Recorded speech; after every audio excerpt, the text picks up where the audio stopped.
السلام عليكم ورحمة الله وبركاته.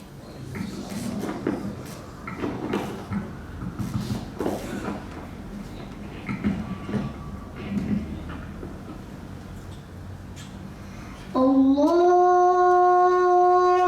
أكبر الله أكبر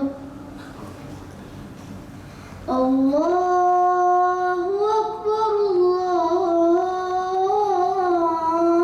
الله أكبر.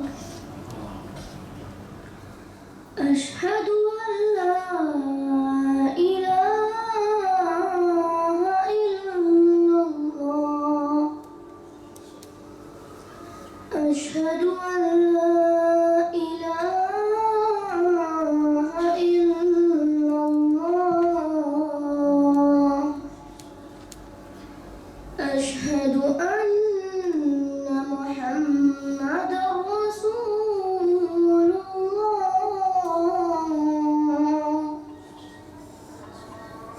أشهد أن محمدًا رسول الله. حي على الصلاة.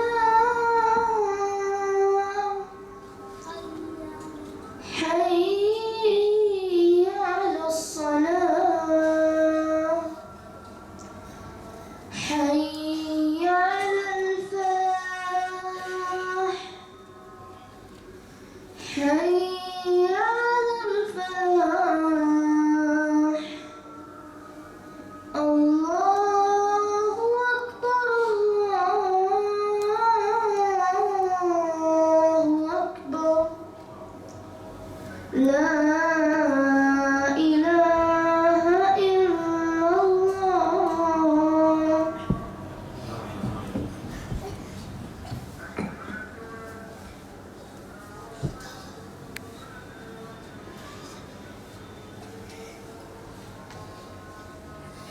إن الحمد لله نحمده ونستعينه ونستغفره ونعوذ بالله من شرور أنفسنا وسيئات أعمالنا.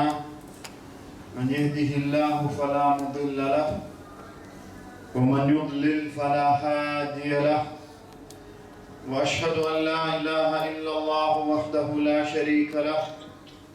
وأشهد أن محمدًا عبده ورسوله صلوات الله وسلامه عليه. يا أيها الذين آمنوا اتقوا الله حق تقاته ولا تموتن إلا وأنتم مسلمون. يا أيها الناس اتقوا ربكم الذي خلقكم من نفس واحدة وخلق منها زوجها وبث منهما رجالا كثيرا ونساء. واتقوا الله الذي تساءلون به والأرحام إن الله كان عليكم رقيبا. يا أيها الذين آمنوا اتقوا الله وقولوا قولا سديدا يصلح لكم أعمالكم ويغفر لكم ذنوبكم. ومن يطع الله ورسوله فقد فاز فوزا عظيما. أما بعد، فإن خير الحديث كلام الله وخير الهدي هدي محمد صلى الله عليه وسلم وشر الأمور محدثاتها وكل محدثة بدعة وكل بدعة ضلالة وكل ضلالة في النار. Respected brothers and sisters, today I want to remind myself and you of the importance of peace and stability in Muslim countries. First of all, we must mention that the name, as you know, Al-Islam, has a number of meanings, and one of them, it shares the same three letters of the root of salam, which is peace as well. And also it has the meaning of submission to Allah and following His orders and being happy with Allah as our Lord, and Islam is our religion, and Muhammad sallallahu alayhi wasallam as our prophet.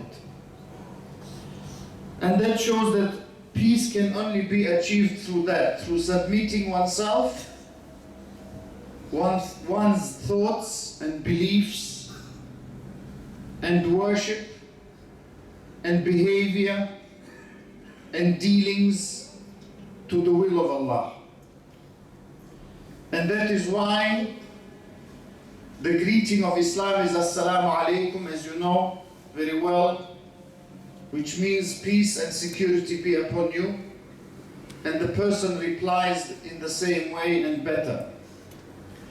Also Allah said that He calls us to Darus Salam. Wallahu yad'u ila Daris Salam. And Jannah is the name, Darus Salam is one of the names of Al-Jannah, the garden, the like of which cannot be imagined by the human mind. As the Prophet ﷺ said, Allah has prepared in it what no eye has seen and no ear has heard, meaning sounds that will be there, and no mind has imagined.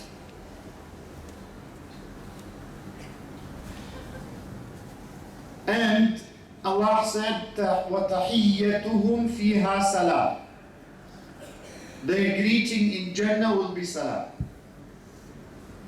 And we need in this world, which is full of danger and full of disobedience to Allah by many people, not least by the disbelievers, as Allah said, الْكَافِرُونَ هُمُ الظَّالِمُونَ, and disbelievers are those who do dhulm. And Allah said that those who disbelieve, they are the ones who call to disobedience. We must understand that we must go through this life according to Islam to have any chance of salam and to reach by the will of As-Salam, which is one of the names of Allah, to reach Darus Salam by the will of As-Salam. And how do we do it? Very briefly, we have two areas of work. One is between us and Allah. Two, between us and other people. Those other people are Muslims, some of them are not Muslims. Some of them are close to us, and some of them are far from us. So for that reason, one of the first things the Prophet ﷺ did when he migrated to Medina, and he did so according to Islam, because Allah ordered him to migrate from Mecca, which he used to love, but he left Mecca for Allah. And Allah rewarded him with Medina. And after Medina, all his things became better. Religiously, of course, because he was able to practice his religion. That is the greatest achievement of a Muslim. So he shouldn't leave a Muslim country like many people do, to go to a non-Muslim country and to live there with his religion being compromised. We don't talk about people who do da'wah. This is an exception. We talk about people who are normal, simple Muslims, and they leave their Muslim country and go to a non-Muslim country with an excuse of getting a better job. This is not allowed in Islam. Why? Because he is endangering his religion for the sake of rizq, provision, which he can find in a Muslim country. If he can't find it in his own Muslim country, he can go to another Muslim country. But he is not allowed to risk his religion and deen and go and jeopardize it and his children and wife to do that. So the Prophet ﷺ migrated from Mecca to Medina by the order of Allah. And one of the first things he said in Medina was the following hadith, which is narrated by a Jewish man who used to be one of the ulama of the Jews. And he later became a Muslim because he was a sincere person. he used to read the Torah and see that there is going to be a prophet coming, the last prophet to mankind. And his description was there until it was changed. And that man is Abdullah bin Salam, radiallahu anhu. We respect him and we say radiallahu anhu, which means may Allah be pleased with him. So he said, I went to see what the Prophet ﷺ was preaching. And he said, when I came, I saw him. And I saw that his face was not that of a liar. Look how people analyze. Don't think that people don't analyze how you are. They analyze everything. How you look, what your face is like, how you are dressed, how you speak, how you behave to the people or with the people, how you treat them.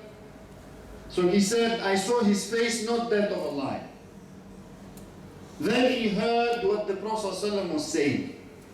And the Prophet ﷺ said a very beautiful hadith, which I advise everyone to remember if you can, because it rhymes and it's easy to remember. The Prophet ﷺ said, Afshu salam, which means spread salam. Anyone you know, and in Bukhari and Muslim, we have many hadith that say, part of Islam, or the best Islam, is to give people food and to spread salam, or to say salam to people you know and people you don't know. But you know they are Muslims, so we say salam alaykum. Not just the people we know, even people we don't know. So he said, Afshu salam, spread salam, spread this salam. وَأَطْعِمُ الطَّعَامِ, and feed people. Give food. Small food, little food, big food. How much you can. You can buy one bar of chocolate, give it. You can buy a little bit of something or cook it. Invite people who are poor. Because if you invite rich people who are used to 10 dishes a day, they might say, what is this you cooked for us? Invite poor people who appreciate what you do. Or rich people who are connected to Akhirah. They are not ibadu ad-dunya. They are not like the Prophet ﷺ described some of them, abdul dinar wa dirham, the slave of dinar and dirham, the slave of the dunya. No, invite rich people who are for the Akhirah. They are rich, but they spend and they get used to little. They don't want to be getting used to eating too much, sleeping too much, doing little for Allah, just filling the belly and the body and nothing for the Akhirah, for the deen. These are not good people. For that reason, the Prophet ﷺ said, وَأَطْعِمُ الطَّعَامِ. And also there is another hadith that says, لَا خَيْرَ فِي مَنْ لَا يُضِيفُ. There is no good in a person who doesn't have guests at all. We should have guests at some point. Then he continued in that great hadith, وَصِلُوا الْأَرْحَامِ, and keep relations with your relatives. And this is of course a big topic, we have talked about it many times, but just as a reminder, it can take different forms. And of course in our time, the least we can do is send them a message, give them a phone call, ask how they are, what their problems are, can we help with anything, at least dua, make dua for them. Because dua can do miracles if the person is good. But if his dua is he's doing haram every day, he says Allah help them, what's the point of that dua? If you're not close to Allah, you don't pray properly, you don't do things properly, you cheat, you lie, you do haram. As soon as you see a chance to do haram, you jump. Such a person Allah doesn't like, He hates him. So we should try and be good Muslims so we can benefit our relatives, our friends, our family, with our dua. When we ask, Allah straight away fulfills. What can be better than that? So that is the least we can do for our relatives. If you have money, give them. Give them gifts, give them food. Even if they say, this guy is majnoon, he's himar, he's this, you do for Allah. inshallah Allah guide them. If they do sihr to you, magic, say it's haram, it's one of the kaba'ir, you're not allowed to do it. But don't cut ties with them. And the Prophet ﷺ, all these three to do with the people. To give salam, to feed, and to keep the ties of relations. Then he said, وَصَلُّوا, and pray وَالنَّاسُ نِيَامٌ, while people are asleep. When are they asleep? At night, before Fajr. Before Fajr. People are asleep. Because when people want to kill someone, they come before Fajr. When they want to arrest someone, they come before Fajr. When they want to run away, they go before Fajr. Why? Because most people are asleep at that time. So, وَالنَّاسُ نِيَامٌ, before Fajr, last third of the night. That is a great time to pray, because it has an offer from Allah. Every night He comes down to the lowest heaven and says, who is there asking forgiveness from me so that I can forgive him? And who is there making dua so that I can answer his dua? Who is there asking so that I can give him? What else do we want? You have problem, go pray. You have exam, prepare and go and pray. You can't get married, go and pray. You can't get divorced, go and pray. You can't get a job, go and pray. You can't get out of your job, go and pray. Any problem you have. Allah is the one who controls everything. Then He said, تَدْخُلُ الْجَنَّةَ بِسَلَامٍ. If you do all that, you will enter Jannah with salam. What else do we want? And this hadith is very amazing. It's about salam. It's about entering Jannah with salam, narrated by Abdullah bin Salam.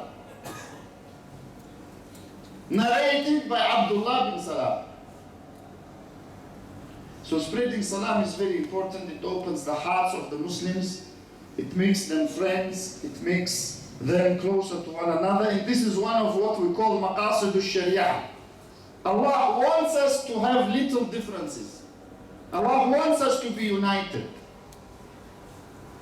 When we give salam, we get 10 hasanat at least, 10 good deeds. Assalamu alaikum, 10 good deeds. You say every time you come to the masjid just to 5 people, Assalamu alaikum, you get 50 hasanat, 50 good deeds. And if you say rahmatullah, 20. You say rahmatullah barakatuhu, 30. When you shake the hand of your brother and the sister shakes the hand of her sister, the Prophet ﷺ said, the sins of both are removed. So one person heard this hadith and said to the Sahabi who was narrating this hadith, he said, how can it be? Just I shake the hand and sins are forgiven? This is, he said, easy. He said, don't say that, because Allah said in the Quran, if you were to spend everything that is in the earth, you wouldn't be able to unite their hearts, but Allah united them. So salam goes a long way to unite the hearts and remove any ill feelings that we may have between us. And that's why the two people who quarrel, Allah allowed them to not speak even to each other for 3 days, because they're human, until they calm down. But after 3 days, you can't leave your brother. And he said, the closer to Allah is the one who starts with salam. Because he fights himself. Shaitan says to him, don't say salam. And he says, no, I will not listen to you. I will listen to Allah. I will listen to Rasulullah ﷺ, and I will say salam, even if he doesn't answer. Also, the Prophet ﷺ said, you will not really believe until you will not enter Jannah until you really believe. And you will not really believe until you love one another. And you will not love one another until you spread salam. So look how he connected salam, alayhi salatu wassalam, to entering Jannah, to entering Darus Salam. So brothers, this life and sisters, this life is very short. When the person dies, that's it, it's finished. And that life is forever. Isn't it worth to overcome shaitan and yourself and everything else and laziness, to try and spread salam, to try and bury the ill feelings. Any problem you have with another Muslim, especially if they are your family, your relatives, your children, your parents, it's not worth continuing. Because you either go to Jahannam forever or you go to Jannah forever. If you're a Muslim, you will not stay in Jahannam. But who likes, go to your gas stove, gas cooker, electric cooker, switch it on and put your hand on it for 1 second. You like it? No one likes it. You want to be in Jahannam for 1 second? Which is stronger than this fire 70 times. And you have to think about these things. And also, we have a neighbor, a colleague, they're not Muslims. We can show them Islam. We can say, look, this is what you see, Islam is not Islam. Even if someone has a beard, so what? He can do wrong things. And of course, the people who have no beard and they do wrong things are maybe 1,000,000 times more, but they don't notice it. Because there are a few people in the world who have a beard and they do wrong things compared to the others, I mean. Statistically, how many people who are criminals have no beard? Everyone almost. In the world, in every country. But when a Muslim does something, they point to it. As if there is no other criminal left in the dunya.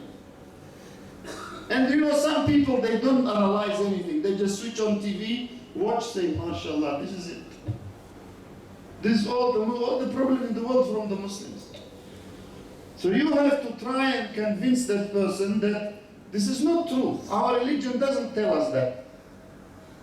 Look, the history like this, the Prophet ﷺ like this, the Sahaba like this. Even now, brothers and sisters, look at the operation, the military operation that just has stopped in Yemen. How they bombed and how non-Muslims bombed. Just compare. They recorded, they said, every single bombing. Because you have the technology to record it. And if we can record each other, you don't have technology to record. But the non-Muslims, many of them, they don't want to record because they kill civilians deliberately. Where are the Muslim armies killing civilians? Where? So this is an argument for Islam, because Islam, even in war, doesn't just kill.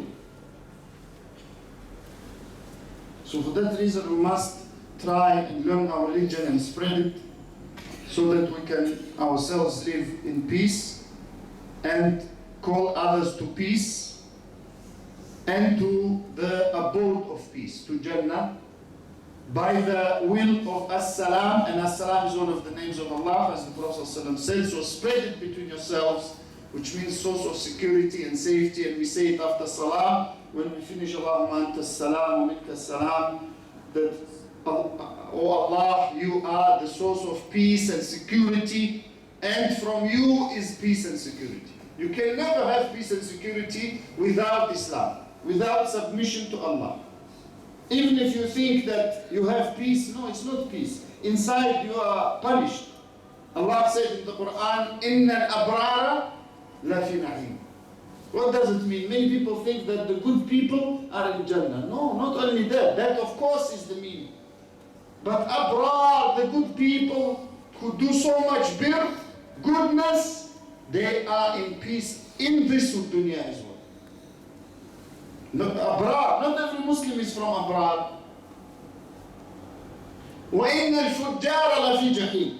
Fujjar includes kuffar, non-Muslims, and any Muslim who doesn't obey Allah. They are in Jahim, they are in hellfire, not only in the hereafter, but in this world, because ma'asiyah, disobedience to Allah, has evil, bad effects.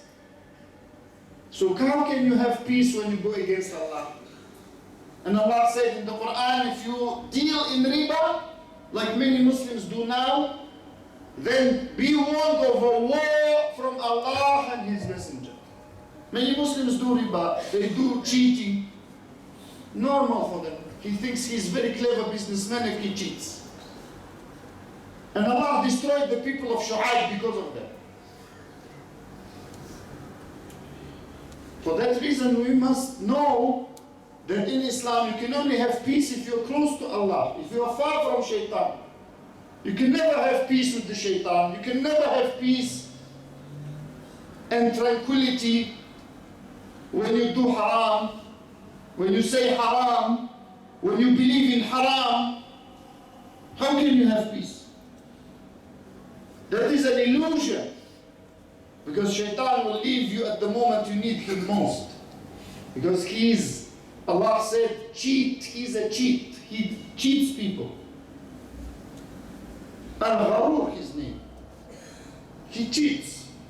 He says one thing, then does another thing. That's why people who follow him, they look exactly like him. They say one thing, they do another thing. For that reason, the Prophet ﷺ said, when you go through the dwellings of Thamud, the people we know, they were destroyed. For one thing, they didn't obey Allah regarding the she-camel. The Prophet ﷺ said, don't drink the water from that locality. Why? What's the water got to do with Thamud? The ulama said, because the water until now is affected by their ma'asiyah, by their disobedience. How can you have peace like this? Many people in their houses, so many harams. TV haram, they watch music, films, everything haram. Then they say, we want peace. How can you have peace when your house is full of haram? Some people think music is okay. They listen, they have on the phone, they enjoy in the car. Haram, and you can't have peace. You replace the Quran with haram. The Prophet ﷺ said in that hadith, don't give even food to the camels from that place. Allahu Akbar. Because of this disobedience of these people. And he said, when you pass, you can only pass if you're crying and weeping. So don't go there happy and laughing. So this can never be achieved, meaning peace and stability and security, until we run to Allah and we repent to Him. أقول قولي هذا وأستغفر الله لي ولكم.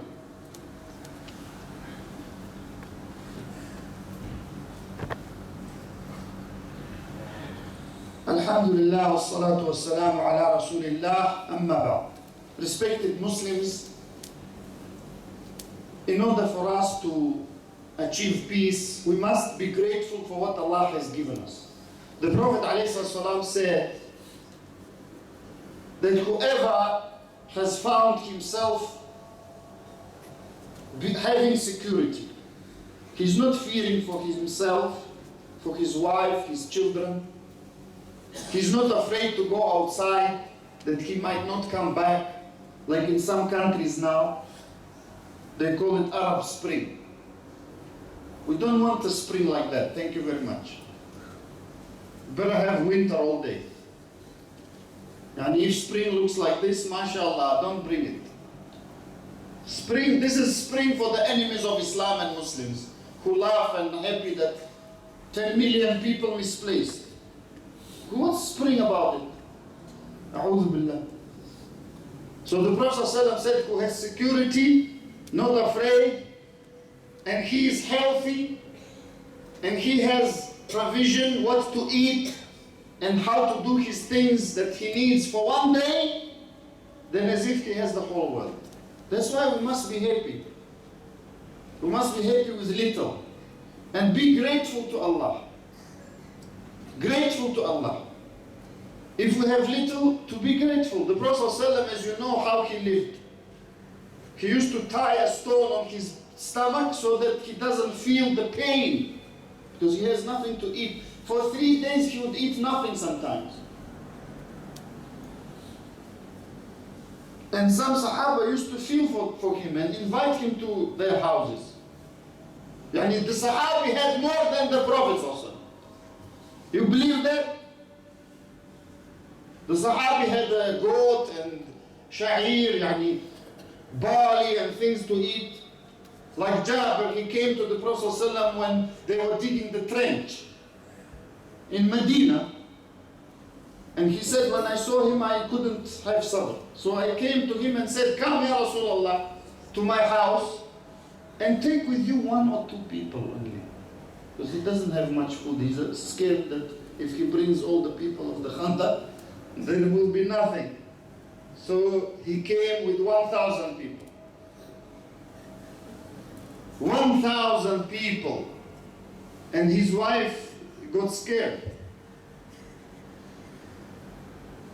You invite 3 and 1,000 turn up, this might be the end of you. But the Prophet ﷺ, due to his miracle, everyone ate and the pot was still the same, nothing reduced. Meaning that they don't have anything to eat. These 1,000 people, why did they come? They have nothing, they dig in a trench. Not like us, we now, hospitals are overcrowded because we eat too much, not because we have nothing to eat. We eat too much, you go and say, I have diabetes, high blood pressure, cholesterol, and all the other diseases. Why? I don't know. I eat too much, no one wants to say. No one wants to say I sit and lie, and mostly I don't use my legs. So that is how we have become. And that's one of the signs of bad people. And I'm speaking about myself. So we should try and be happy with little and give example to other people, including non-Muslims. Even if people say you're not rich, you don't have a big car, big house, this and that. Where is the Prophet ﷺ big house? Where? Show me. Where is his villa? The best man that ever walked this earth. Alayhi salatu wasalam. Where is it? Where is his villa? Show me. Is there a villa? So are we better than him, alayhi salatu? So what if some jahil says about us, you don't have a car, your car is so small, you can barely get in. So what? The Prophet ﷺ sometimes had nothing to eat. And he's the best. In all of his weddings, they said meat was not eaten because he couldn't get it. Now try to have a wedding without meat. No one will come. Or maybe some brothers will make an effort and come for sabr and this. So what I'm saying is we must understand that we have too much. Some Sahaba, they used to die, they have nothing to cover themselves when they die. Not enough to cover one body, brothers and sisters. Can you believe that? Now if someone says, I don't have enough to cover my relative, everyone will say, Miskeen, you don't work or something. Poverty, we have never seen poverty like this. And yet it never stopped them. They used to go read that chapter in Riyadh al-Salihin. Very long chapter about how they used to be poor. They used to go and fight in jihad for Allah, and each one mujahid, not given big piece of meat, he's given 1 date each for 1 day. So they said, how did you survive? 1 date, what is going to do? They said, we used to suck it for 1 day. Suck it and drink water. Then Allah sent them a big whale. They ate, he said, we ate it for a month until we became fat. Look how they used to be. So we want to have peace, we must be, that's why most people who go and fight rulers who they do takfir of, and we have spoken about it, and I will remind again, because we follow the Sunnah, and one of the belief of Ahlul Sunnah is we do not go against the ruler. And most of the people who go against the ruler, they don't go because of deen. Like Hassan al-Basri rahimahullah said, you Khawarij, people who rebel, you Ahlul Dunya. They said, how Ahlul Dunya? We say deen, this, like others say deens. Now they don't even say deen. Look at the so-called Arab Spring, no one said Islam. They said freedom and this and that. No one said Islam. But we're talking about Khawarij before. These are worse. They clearly say for the dunya. They don't say even deen. Those used to say deen. So Hassan al-Basri said to them, did your ruler stop you from praying? Deen. From fasting, from going to Hajj and Umrah? No, he said he stopped you from some dunya. That's why you're fighting for the dunya. And we're not allowed. The Prophet ﷺ said, even if, alhamdulillah, we have many rulers, Jazakumullah khair, may Allah do ikram to them and raise them with the Quran and Sunnah and give them good company and make their enemies far from them. We have rulers who are just with their people, but if they are unjust, for example, the Prophet ﷺ said to the Ansar and to the Sahaba, you will see after me that some rulers will take the dunya, will not give you what you deserve. They said, what do you advise us to do? He said, be patient until you meet me at my pond, meaning after death, not in the dunya even. Have sabr. Because this dunya will go, brothers and sisters. Even if you live 150 years, which no one nowadays lives, do you really think you're going to live that long? You're going to die, all of us. None of us who are here will stay after maybe 100 years. None of us will be here. So what do you think? Why do you make trouble for all these innocent children, Muslims, for the ruler himself? And Allah made it haram, the Prophet ﷺ made it haram. And that's why the ulama said that in order for us to have the deen, we must follow the ulama, the scholars, and in order for us to have the dunya, we must obey the rulers with the condition that they don't tell us haram. One brother said to me recently, he's affected by this Khawarij. He said to me, is it true some Ahlul Sunnah saying that you must obey the ruler even if he says haram? I said, brother, in the history of Islam, there was not one single Ahlul Sunnah who said it. So don't believe the lies of people. But alhamdulillah, our rulers don't tell us to do haram. Jazahumullah khair. They tell us to do either wajib or mustahab or something that may be mubah, permissible. But if they tell us, it becomes either wajib or mustahab. So for that reason, we must know, brothers and sisters, this dunya will go. Don't sacrifice your deen for the dunya. Then you will have peace. Have this mentality that in order to get to the Jannah, you must not run after the dunya, except what is necessary.